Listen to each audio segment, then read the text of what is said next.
What's up, guys? Today we're going to be talking about art direction for your next short film.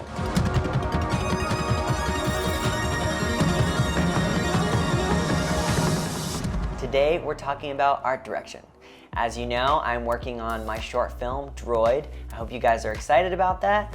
And I want to talk about art direction because it's basically creating the world through props, through costumes, through location, everything that would fall under that umbrella of the look and feel of the world your characters live in. I want to talk about that today because it is difficult. The people that do it are usually a detail-oriented type of person. I am definitely big picture, so this is not my strong suit and it's been a learning curve. But hopefully what I've showcased in this channel is that I'm all about learning and trying to stretch myself in order to grow. And with quarantine, I'm a one-man band anyway, so I've got to just do it.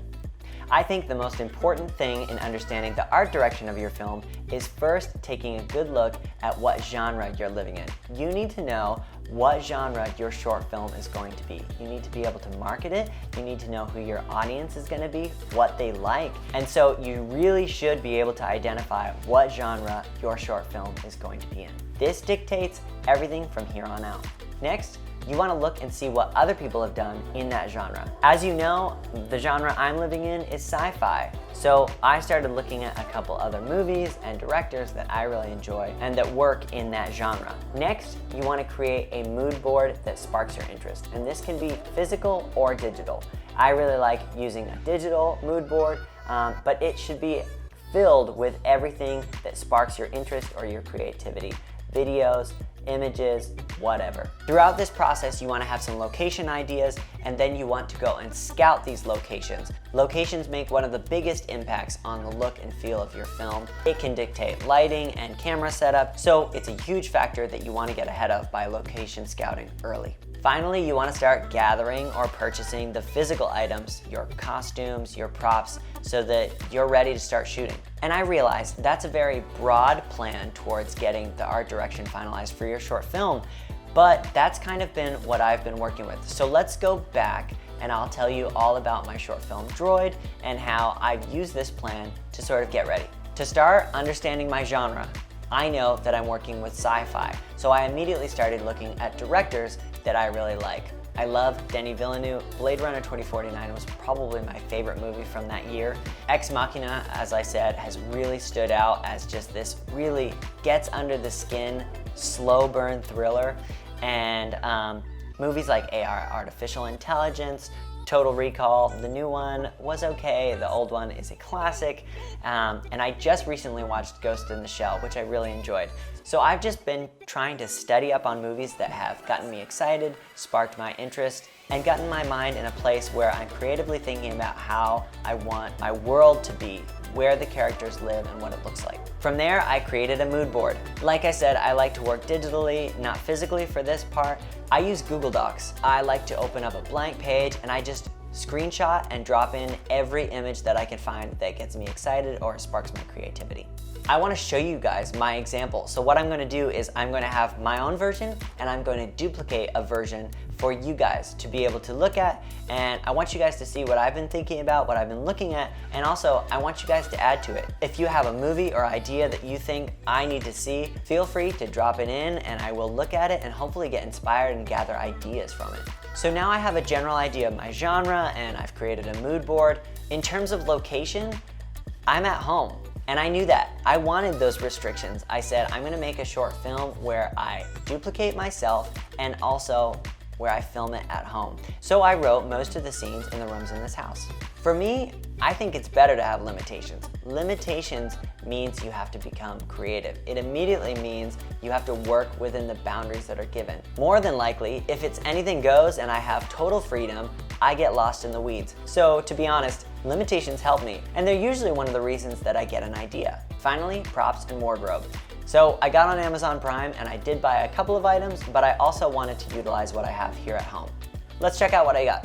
One thing that surprised me as I was picking out clothing is I was kind of thinking I needed to go on Amazon and get a bunch of weird looking futuristic clothing, like sort of spacesuits. But the more that I looked at movies, especially Blade Runner, the more I realized a lot of these are normal clothing. It's pretty straightforward. I mean, obviously it's styled, but Harrison Ford here is in a crew neck. People wear furs in the future, but obviously we understand that this world is rainy and cold, so it makes sense that they all have jackets.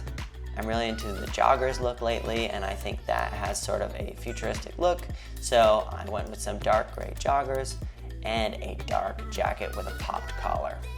For the droid, I found a black turtleneck. I think he should be fully in black, almost like a work suit. I just wanted something that would separate him from the two main characters. One of the interesting things that I've been playing around with is where my characters fit in terms of society.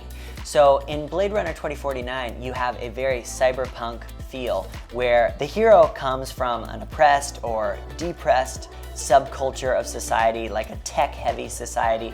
But then you have a movie like AI, Artificial Intelligence, where it's clearly a wealthy or middle-class family that purchases a droid boy for themselves. And so some versions of our future look really bleak, like tech is just gonna destroy the world and we're all gonna be compressed in these little box homes. And then others, it's like, well, things could be really good for some people. Don't want to ramble, but all that to say, it's interesting to decide where should my characters fit in. So considering most of the walls in this home are white and it is a pretty spacious apartment, not to mention they're hiring a droid to do their work for them. They're basically going into retirement. So my idea is that this is going to be similar to the AI situation where you have a wealthy couple that basically want to not have to work anymore. I liked playing around with making the house look sort of modern, bleak, stark, but clearly a little more sophisticated. Whereas with their clothing, maybe we could go towards a more cyberpunk feel. In one scene, the couple is going out on the town, and so I decided that they would be in some really interesting clothes. Maybe some leather or fur or chains, just to make it look like they were going into the city. But I want them to look like they live in all white, very modern house. So I wanted to go with very modern art pieces in the house. I wanted it to look almost shapeless, very clean lines with a lot of creams and whites. In the cyberpunk genre, it seems like an art director will put a lot of different items from different time periods in one space. And so I knew that I could leave a couple items in my kitchen alone without them standing out too much. All right, so I hope that gives you some ideas about art direction for your next short film. This has been a blast for me, but also a learning curve. So it's interesting for me to get more specific about little details in a character's life and how each frame should look a certain way. I'm also looking forward to the VFX stage. I know that in post-production, I can add things to a blank wall, like a piece of tech or something that might just make the home look more futuristic or modern. If you guys like this content or are excited about seeing Droid, make sure you hit the like button, comment, or subscribe. And I will see you all soon for more futuristic content and updates on Droid. In the meantime, stay inspired, greenlight yourself, and go.